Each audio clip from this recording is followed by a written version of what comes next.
नमस्कार मंडळी. आज जुना आणि पारंपरिक शितोळीनगर नेमसोडकरांचं महाराष्ट्र केसरीचं मैदान मित्रांनो संपन्न होत आहे. मित्रांनो आपल्याबरोबर बाई आहेत, शंभूदादा आहेत आणि पाठीमागं तुम्ही बघतायच आपणा सर्वांचा काळीच पंचमेंद केसरी वेगाचा शेवट सर्जा आणि या बाजूला बाजा. दोघं पण आज गोलालाच पात्र झालेत. क्वार्टरचा गाव आहे ना पण गोलाला आहे मित्रांनो. दोघं पण आज गोलाला राहिलेत. बाई नमस्कार. नमस्कार.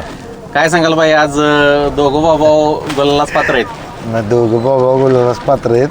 त्या आम्हाला गुलाल पात्र झालं तर आनंद आहे. गुलाल पात्र राहिलं तरी भरपूर झाला आम्हाला. बाया ज्या पद्धतीने आता तुम्ही म्हटला की गुलाल क्वार्टरचा असू दे किंवा फायनलचा असू द्या, पण आपल्या कपाळाला गुलाल लागतोय त्यांच्या आशीर्वादाने आपल्यासाठी भरपूर आहे. नाही, मागे पण सांगितलं होतं मी की मला त्याचा कसला क्वार्टरचा असू नाही तर फायनलचा असू, त्याचा गुलाल आपण ताटात आणणार का तर आणणार का तर तेवढी ते मी त्यांना माझं पोरग धरतो म्हणजे ती तेवढ्या कष्ट रक्ताचं पाणी करून पळतात.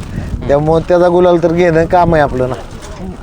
बाई आज नियोजन कसं केलं होतं दोघांचं सर्जेचं व्हायचं? सर्जाचं नियोजन साहेबांनी केलं होतं आणि पण नशीब असं की गटाला सुद्धा कड दोघांना पण कड लागली होती आणि सिमीला बी सर्जाला कडच लागली. त्यामुळं थोडं कमी पडली गाडी तोंडाला, पण क्वार्टरला राहिली त्याचा आनंद आहे. जेव्हा दोन्ही भाऊ गुलाल घेतात त्यावेळेस काय आनंद असतो म्हणजे नाही, आम्हाला दोन्ही भाऊ म्हणण्यापेक्षा कुणी एकाने घेतला तरी आनंद असतो. फक्त कदमवाडीच्या मैदानात किस्सा झाला होता की सर्जानी गटाला मार खाल्ला आणि बाजानी गट काढला आणि ज्यावेळेस सिमी पुकारल्या त्यावेळेस ही पोरं सगळी आता मी एक जण कोणतरी थांबवायला लागत होतं बैलापाशी म्हणून मी थांबलो होतो. तर सिमी पळाय सगळी बाजा पण खाली गेला पळाय सिमी. तर म्हणजे वैयक्तिक मी पण रडलो, सरजा पण रडत होता की अक्षरशः म्हणजे नाही का त्या मैदानाकडे बघून एवढ्या जोरात हामरायचा ना तो पहिला सिमी सुटायच्या आधी एवढ्या जोरात हामरायचा ना आणि डोळ्यातनं इतकं टपाटपाटापटा पाणी ना की म्हणजे मी बसलो होतो तिथं तर मी उठून त्याला मिठी मारली होती, डोळं पुसलो त्याचं की जाऊन दे म्हणून. म्हणजे इतकं त्याला ज्ञान आहे. त्यामुळं सर्जा जरी नाही राहिला दोघं असली ना मैदानला तर दोघातला एक राहिला तरी आम्हाला समाधान असतं. असं काय नाही. त्याला पण सर्जाला पण वाईट वाटत होते की बाबा लय मी पहिल्यांदाच बैल हांबरताना मैदानात बघितला होता आणि मैदानाकडे बघून लय जोरात हांबरायचा आणि लय डोळ्यातनं पाणी बी येत होतं त्याच्या. म्हणजे मला रडायला आलं त्यावेळेस तिथं आणि त्यावेळेस कोणच नव्हतं तिथं कारण सिमीला सगळी खाली गेल्यामुळे नुसत्या गाड्याच होत्या तिथं. त्यामुळे सर्जन मीच होतो. तुमचं आणि सर्जाचं नातं सगळ्या महाराष्ट्राला माहिती आहे की जीवापेक्षा जास्त तुम्ही सर्जाची काळजी घेता आणि बाजाची सुद्धा तेवढीच काळजी घेता. काय सांगाल? नाही का, आपल्याला देवाने दिलेलं ते दोन म्हणजे दैवी देणग्याच आहेत. मग त्यांना जपणं हे आपलं काम आहे. जर आपण त्यांना दिलं त्यांच्यावर मस्ती केली किंवा त्यांना नीट बघितलं नाही, आज त्यांच्यामुळं आपण आहे, आपल्यामुळं ती नाही. त्यामुळे त्यांना बघणं तर आपलं प्रथम कर्तव्यच राहणार 100%. शंभू भाऊंनी टॅटू काढलेला आहे आणि त्यांच्या हृदयाशीच आहे सर्जा म्हणावं लागेल. काय सांगशील? नाही तो म्हणजे कसं आहे आपल्या काळजातच आहे काय. मी दोघं पण त्यांचं म्हणजे उपकार कधी विसरू शकत नाही आयुष्यात. म्हणजे त्यांनी बाजा असेल किंवा बाजा म्हणजे लक्ष्मीची आहे आपली ती, त्याच्यामुळे आपल्या दावणीला गुलाल लागला. म्हणजे त्यांना आम्हाला कधी आजपर्यंत नाराज केलं नाही. आज 2 महिन्यानंतर पण कदमवाडीच्या मैदानाला काढला, अक्षरशः म्हणजे असं अर्धा किलोमीटर पण चालवलं नाही त्याला. 2 महिन्यांना पण काढून तो अख्खा आमचं सेमी म्हणजे एक पण गाडी त्यात हलकी नव्हती, त्यात क्वार्टर राहिला. आज पण क्वार्टर राहिला, आज पण थोडी त्याला 7 कमी पडली. तर 7 ज्या दिवशी त्याला बैल पुरण त्या दिवशी कुठल्या पण गाडीचं काम लावणार. कुठेतरी सर्जाचं आणि तुमचं जर नातं बघितलं तर भावाचं नातं म्हणजे एकमेकाच्या गळ्यात पडणं असू द्या किंवा एवढा लळा लागतो, एवढं प्रेम दावणीवरती वगैरे झालं असतं. काय सांगाल? नाही त्याला जीव आपण तेवढा लावला कारण की कंटिन्यू गोट्यावर असतो मी नाही का त्यापाशी सगळं त्या गोष्टी करायला. त्यामुळं त्याला माया लावली मी तेवढी, त्यामुळे ते पण मला जीव लावतो. बाया सर्जा पळतोय पण प्रत्येक मैदानात आपण बघत आल्याने आम्ही पण बघितलंय की बाजाकडे बघितलं की नाही की ते ईर्ष्यानं पळणार हात्याला म्हणतात ना, त्या पद्धतीने त्याचं काम आहे. त्याचा वेगळाच विषय असते. त्याची काय गॅरंटी नसती. ते पळला म्हणजे काय मग कुठली गाडी मारल ही सांगू शकत नाही. आम्ही सुद्धा इतका पळतो. त्याला पहिल्यापासून स्पीड आहे पण थोडंसं सर्जेचं नियोजन असल्यामुळं थोडंसं बाजाचं नियोजन होत नव्हतं, आपल्याकडे जुळत नव्हतं म्हणून आम्ही पण सारखा काढत नव्हतो. आता तो झाला एक 3-4 त्यामुळे जास्त त्याला नव्हतं लई काढत नव्हतो आम्ही. आता थोडंसं लक्ष त्याच्याकडे बी देतो थोडं. सर्जेचं नियोजन कसं बघताय आता, म्हणजे किती मैदानात काढताय, पैरे वगैरे कशा पद्धतीने? नाही सर्जेचं नियोजन नाही की ते 4-5 दिवसांनी असतंच. असं काय नाही की सर्जेचं नियोजन म्हणजे किती दिवसांनी किंवा कोण असं काय नाही. आपल्या डोक्याला लागलं बैल फ्रेश वाटला तर काढायचा, नाही तर बैल नाही काढत. तसा आपण बैल जर वाटलं ना आपल्याला बैल नाही म्हणजे वाटत नाही बरोबर त्यावेळेस बैल काढायचा. बाया कुठं तर त्याचा चढ उतार भरपूर राहिले त्याच्या ह्याच्यामध्ये, भरपूर संघर्ष देखील आहे. पण तुम्ही कायम पाठीशी आणि प्रत्येक वेळेस तुम्ही सांगत असता की 10 वेळा जरी हार झाली, एक मैदानाच्या विजयातून तू माझं सगळा सार भरून काढतो. हो 100% ना. म्हणजे मी किती जरी वेळा आता मी म्हणजे 2 मैदानं मार खाऊ द्या, 3 मैदानं मार खाऊ द्या, जे 3-4 मैदानानंतर तो फायनलला राहिला की त्याने सगळं आता मध्ये दोन्ही हिंद केसरीची मैदान लागोपाठ तो गोलालाच राहिला. बरोबर. म्हणजे आपल्याला त्या दोन्ही हिंद केसरीची अपेक्षा सुद्धा म्हणजे नव्हती, का तर पायऱ्याचे प्रॉब्लेम चालू होते त्यामुळं अपेक्षा नव्हती. पण त्याने दोन्ही हिंद केसरी गाजवली, त्यात आपल्याला समाधान आहे. प्रत्येक वेळेस तो म्हणजे तुमच्या शब्दाला खडा उतारलाय आणि तुम्ही ज्या पद्धतीने म्हटला की अटॅचमेंट एक वेगळ्या पद्धतीची झाली, त्याला पण जाण आहे की बाई आपल्यासाठी काय करते ना, आपण किती गेलं पाहिजे. नाही 100% त्याला जाण आहे. का तर हो म्हणजे मी म्हणतोय सर्जाचं आहे म्हणून नाही, प्रत्येक गाडा मालकाने प्रत्येक बैलाला तेवढा जीव लावला तर 100% होऊ शकते अटॅचमेंट. पण तेवढी प्रत्येकाने लावला पाहिजे बरोबर. मनापासून. नुसतं मी म्हणून नाही, आता वैयक्तिक मी लावतो म्हणून आता ते पण लावतात का नाही आपण सांगू शकत नाही दुसऱ्याचं. पण मी कायम ही दोघं आहेत ती माझ्या पोरागतच धरलेली असतात सारखी. म्हणजे एक उत्सुकता आहे की सर्जा आणि मथुर एकदा पळावी जोडी एकत्र. नाही ती घरचीच गाडी आहे. झालंय बाईंचं बोलणं माझं बी पाळायचं त्या बी पाळवायची ती. आता मथुर मुंबईला आहे काहीतरी.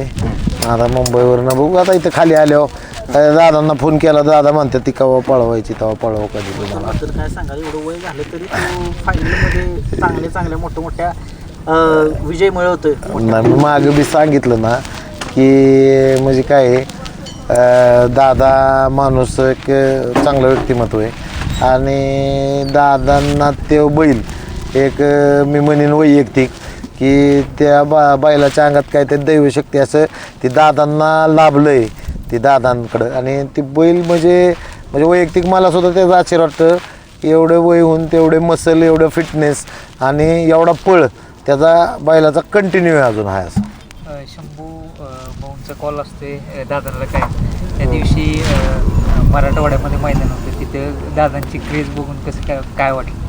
नाही दादा म्हणजे काय म्हणतात हवा आहे दादा क्षेत्रात. दादा इतकी फॅन फॉलोईंग क्षेत्रात आहे कुणालाच नाही. म्हणजे मी बघतोय असं जेवढी म्हणजे दादाचं जी माणसांना वेळ आहे की जी फॅन फॉलोईंग क्रेज आहे ती कुणालाच नाही. म्हणजे त्यांचा स्वभाव बी तसा आहे म्हणजे नाही का काय म्हणजे नाही दादांचा बी स्वभाव असा आहे की कधी शंभूने फोन करू द्या, मी फोन करू द्या, आपण म्हणजे असं म्हणलं ना की मला मथुर पाहिजे तर ती डायरेक्ट गोट्यावर असतो.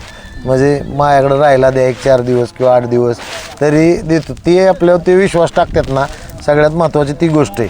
आज ज्या बैलामुळं त्यांचंही सगळं फॅन फॉलोअर्स किंवा ओळख आहे, तो बैल आपल्याला एका शब्दावर घरी राहायला येतो आपल्याकडे इकडं आल्यावर कधीही फोन करू द्या. म्हणजे आपण म्हणजे सर्जा मथुर परत बाजे आम्ही वेगळं धरत नाही कधी. मथुर पण आमचाच आहे.